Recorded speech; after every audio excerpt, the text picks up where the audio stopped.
인생은 고통을 통해 자신을 드러낸다. 한 인물이 어둠 속에 홀로 서 있다. 그의 주변엔 수천 개의 작은 파편들이 공중에 떠다니며 빛을 반사한다. 그 파편들은 깨진 거울 조각처럼 모두 다른 방향으로 삶을 비춘다. 쇼펜하우어는 말했다. 인생의 본질은 고통이다. 그러나 그 고통은 우리를 파괴하려는 것이 아니라 우리를 깨우기 위해 존재한다. 주인공 민수의 얼굴이 드러난다. 그는 일터에서 지쳐 퇴근한 표정이다. 두 눈은 붉게 충혈돼 있고 입술은 말라 있다. 당신은 지금 인생이 왜 이렇게 힘든지, 왜 만족이 오지 않는지, 왜 불안이 끝나지 않는지 한 번이라도 생각해 본 적 있는가?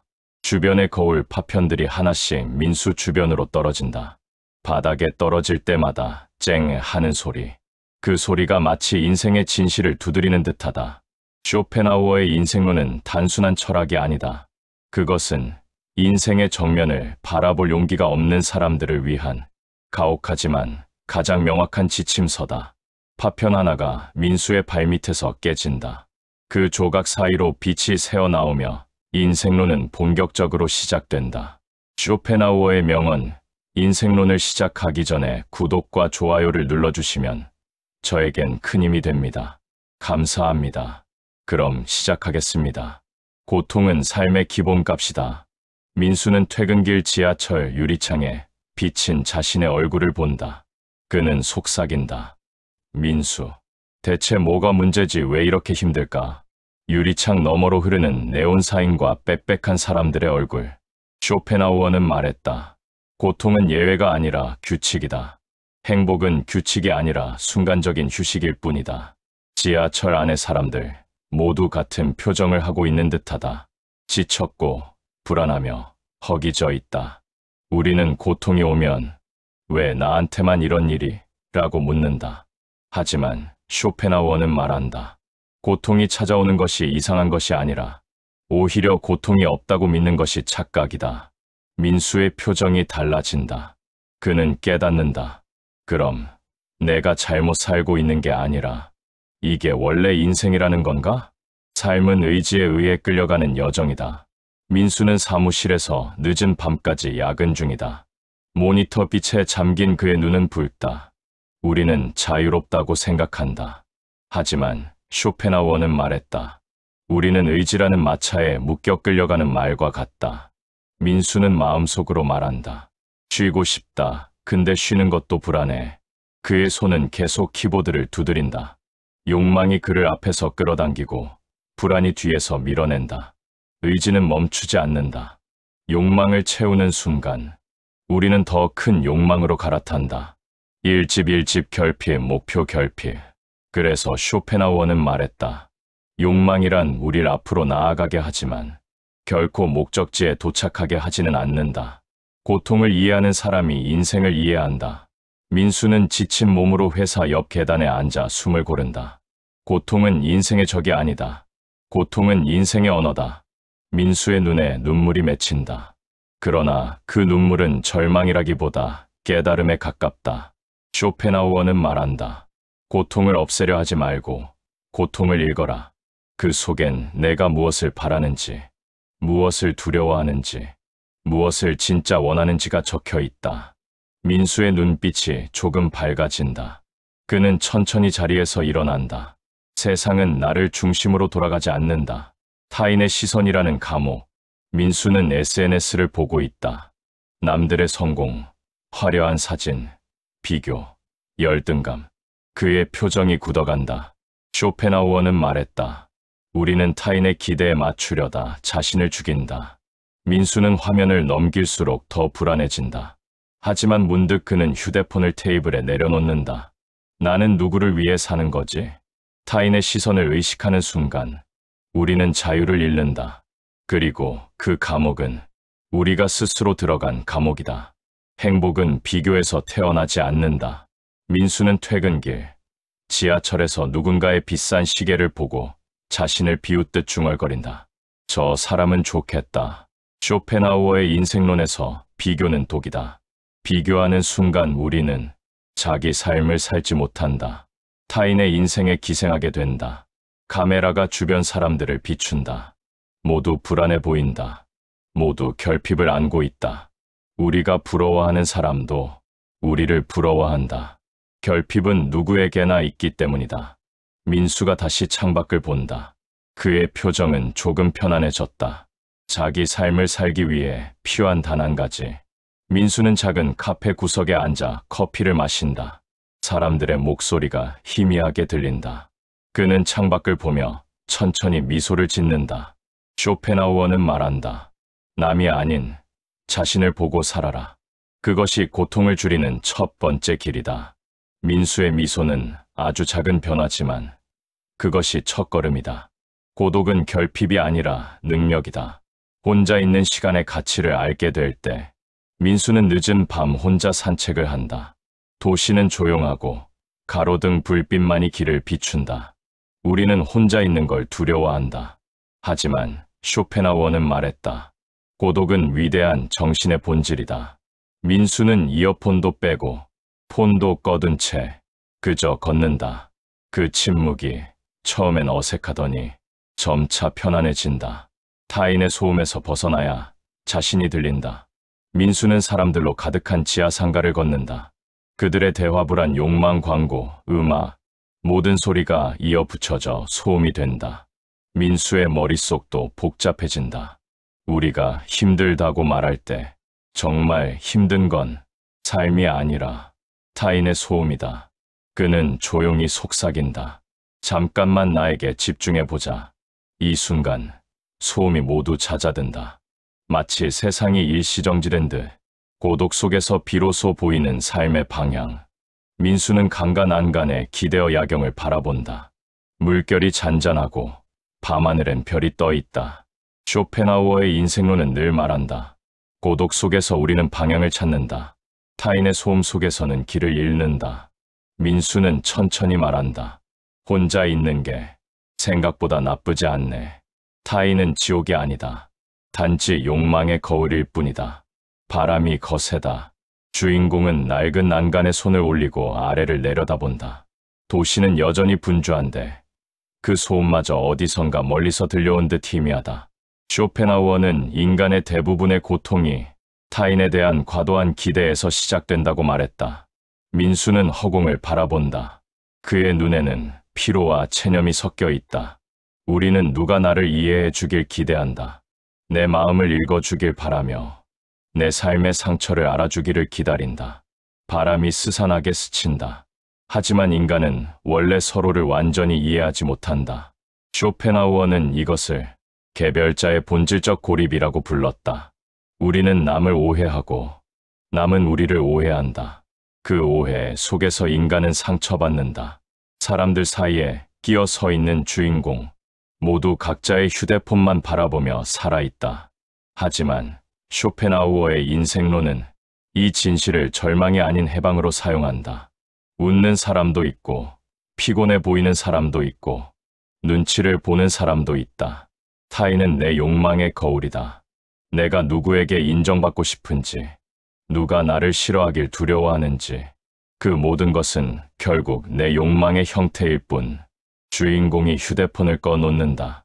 남의 시선이 내 고통을 만든다면 그 시선을 끊는 순간 고통은 사라진다. 주인공은 창가에 앉아 뜨거운 차 한 잔을 앞에 둔다.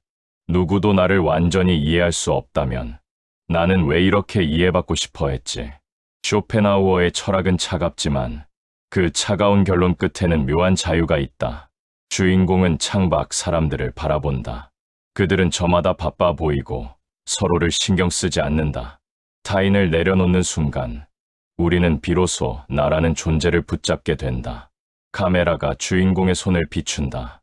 더 이상 떨리지 않는다. 누구도 나를 구원해주지 않는다. 그러나 누구도 나를 파괴할 수 없다. 사랑, 욕망, 그리고 인간이 사랑을 두려워하는 이유. 비가 내린 뒤라 바닥이 젖어 있다. 가로등의 빛이 무릉덩이에 반사돼 일렁인다. 쇼펜하우어는 사랑을 종이 생존을 위해 개인에게 쉬운 속임수라고 말했다. 주인공의 표정이 흔들린다. 그 말의 무게를 실감한 듯 우리는 사랑했다고 믿지만 사실은 내 안의 본능적 욕망이 움직인 것일지도 모른다. 연인과 마주 앉아 있던 식탁. 웃음소리가 들리고 서로를 바라보는 시선이 따뜻하다.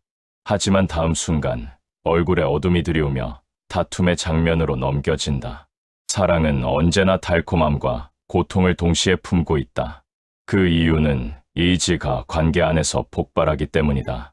연인의 말, 왜 나를 이해하지 못해? 주인공의 말, 너도 나를 이해하지 못하잖아. 둘의 목소리가 점점 겹쳐졌다. 사라진다. 사랑은 결국 두 개의 욕망이 충돌하는 지점이다.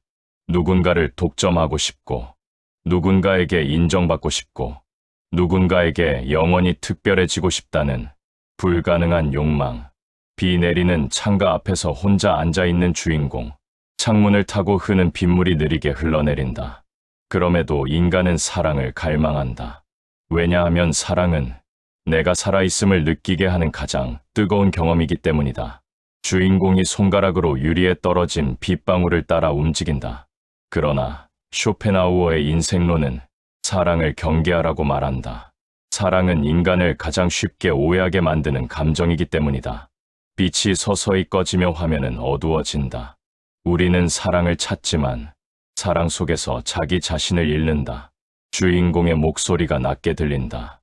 그 사람을 사랑한 게 아니라 사랑에 취해 있었던 걸까? 그래서 쇼펜하우어는 사랑을 고통의 씨앗을 심는 가장 달콤한 시간이라고 했다. 사랑을 두려워할 필요는 없다. 그러나 사랑에서 나를 잃어버릴 필요도 없다. 장면이 부드럽게 사라진다. 자기 자신과 화해하는 법, 고통을 끌어안는 지혜, 새벽의 호숫가, 잔잔한 물결이 퍼지고 새벽빛이 하늘을 물들인다. 주인공은 호숫가의 돌 위에 앉아 조용히 물결을 바라본다. 우리가 고통을 두려워하는 이유는 고통을 악이라고 잘못 배웠기 때문이다. 주인공이 조용히 숨을 들이쉰다. 쇼펜하우어는 고통을 인간의 본질로 보았다. 고통 없이 인간은 성장하지 않고 고통 없이 인간은 깨어나지 않는다. 바람이 물 위에 잔잔한 파문을 일으킨다. 고통은 인생의 벌이 아니라 인생의 언어다. 창백한 빛 아래 주인공의 얼굴이 담담하다. 책상 위에는 묵직한 노트 한 권. 주인공은 펜을 꺼내는데 손이 떨리지 않는다. 인생에서 진짜 용기는 고통을 피하는 것이 아니라 고통을 마주하는 것이다. 주인공은 노트에 한 글자씩 적기 시작한다. 노트에 적힌 글, 나는 나의 고통을 이해하려 한다. 쇼펜하우어는 고통은 인간을 깊게 만든다고 했다. 상처를 껴안는 순간, 그 상처는 더 이상 우리를 공격하지 않는다. 주인공이 펜을 내려놓고 창문을 연다. 바람이 방 안으로 들어온다. 내가 느낀 상처, 내가 겪은 실패, 내가 흘린 눈물, 이 모두는 나를 무너뜨리기 위해 온 것이 아니다. 주인공의 얼굴에 침착한 미소가 떠오른다. 그 모든 고통은 내가 살아있음을 증명하는 가장 정확한 증거다. 다시 호숫가, 해가 완전히 떠오른다. 주인공이 천천히 일어난다. 자기 자신과 화해한다는 것, 그것은 완벽해지는 것이 아니라 불완전한 나를 인정하는 일이다. 빛이 주인공의 얼굴을 따스하게 비춘다. 괴로움 속에서 도망치지 않고 그 괴로움이 온 이유를 이해하려 할 때 인생은 비로소 우리에게 작은 답을 준다. 주인공이 깊게 숨을 들이마신다. 우리는 고통을 끌어안고 살아가는 법을 배워야 한다. 그 순간 인생은 더 이상 불행의 강이 아니라 지혜로 흘러가는 조용한 흐름이 된다. 카메라가 천천히 하늘로 올라가며 아침 햇살이 물 위에 반짝이는 모습으로 끝난다. 행복은 덜어낼수록 가까워진다. 고요한 새벽 풍경, 불이 꺼진 방에서 한 줄기 햇빛이 들어오는 장면, 돈, 명예, 사람들의 인정. 우리는 행복을 더 많이 갖는 것으로 착각합니다. 그러나 쇼펜하우어는 말했죠. 행복은 더함이 아니라 덜어냄에서 시작된다. 이 말이 왜 중요한 걸까요? 왜 덜어내기가 행복의 핵심일까요? 옷장을 열었을 때 지나치게 많은 물건들, 인간의 마음도 이와 같습니다. 잡동사니로 가득 찬 방처럼 우리의 내면도 불필요한 욕망으로 가득 차 있습니다. 더 가지려고, 더 인정받으려고, 더 완벽하려고 하다 보니 우리는 스스로를 점점 압박하여 숨막히는 삶을 살아갑니다. 쇼펜하우어는 냉정하지만 명확하게 말했습니다. 행복은 욕망이 채워졌을 때 오는 것이 아니라 욕망이 줄어들었을 때 찾아온다. 그가 강조한 것은 단순함입니다. 단순해질수록 우리는 더 자유롭습니다. 단순해질수록 우리는 더 가벼워집니다. 단순해질수록 우리는 더 평온해집니다. 장면 스마트폰 알림을 끄고 조용히 책을 읽는 사람. 욕망을 줄이면 무엇이 남을까요? 바로 지금 여기가 남습니다.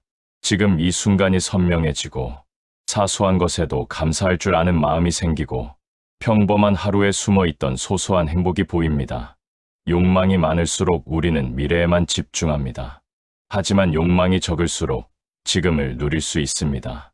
그래서 덜어내는 삶은 결핍이 아니라 오히려 충만한 삶입니다. 쇼펜하우어의 인생론은 묻습니다. 당신이 진짜 원하는 것은 무엇인가? 그 외의 모든 것은 덜어내도 좋다.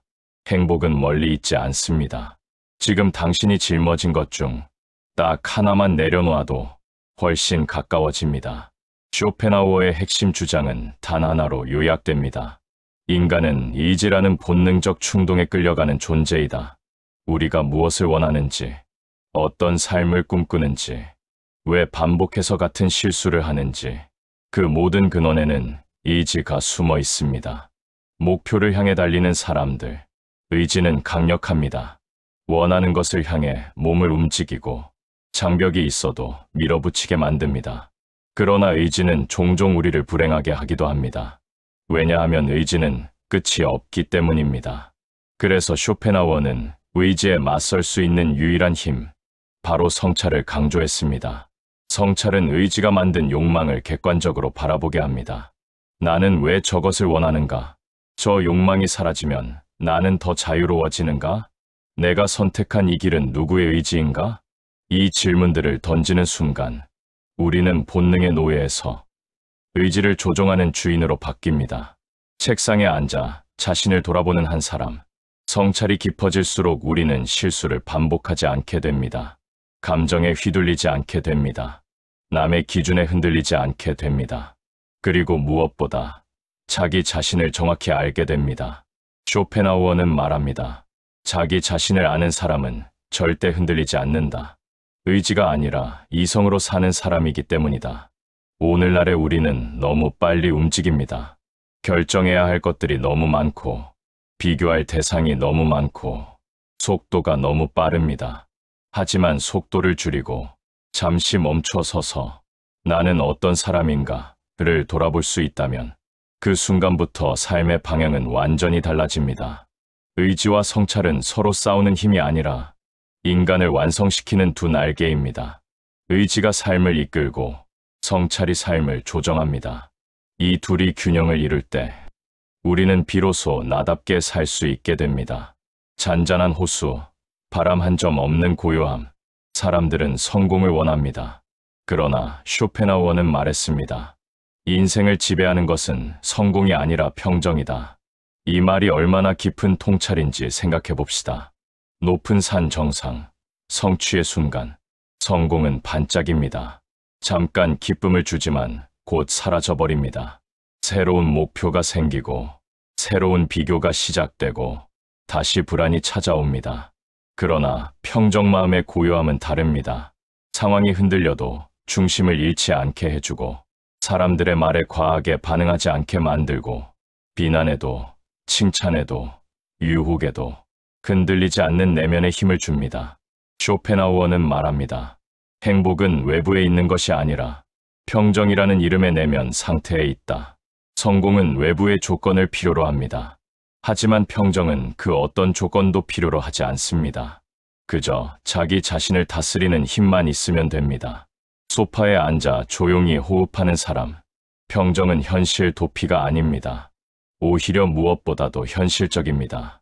왜냐하면 평정을 가진 사람은 삶의 소음 속에서도 중심을 잃지 않기 때문입니다.